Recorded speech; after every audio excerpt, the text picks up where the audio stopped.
பண்ணி பண்ணது இல்லை. ஆனால் சூர்யா அந்த படத்துக்கு ஒரு மிகப்பெரிய ப்ளஸ்ஸாக எங்களுக்கு இருந்தாப்புல. அவனோட டெடிக்கேஷன் அண்ட் ஹார்ட் ஒர்க் வந்து கண்ணால் கூட இருந்து 1.5 வருஷம் பிஃபோர் ஷூட் நான் அவனை ட்ரெயின் பண்ணி பார்த்துருக்கேன். அவனோட hard work is remarkable.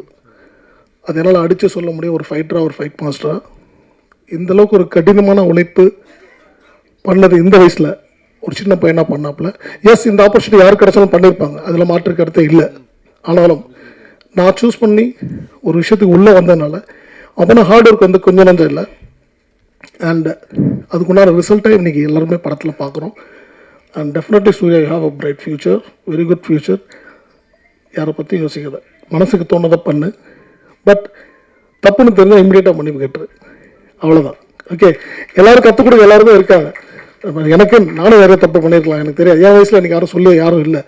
But உனக்கு சொல்கிற யார் சொன்னாலும், even though it can be troll, அதை வந்து அவங்கள வந்து ஒரு பிரதராக பாரு, இல்லை ஃபாதர் ஃபிகராக பாரு, இல்லை அம்மாவை பாரு, அவங்கள்ட்ட இமீடியட்டாக சாரி சொல்லு, ஒரு பிரச்சனையும் கிடையாது. And is a very good learner. கண்டிப்பாக இவன் வருவான், எல்லாத்தையும் கடந்து முன்னுக்கு வருவான். இவனுக்கு உங்கள் எல்லாரோட ஆதரவும் சப்போர்ட்டும் ஃப்யூச்சரில் கண்டிப்பாக தேவை. Please support him.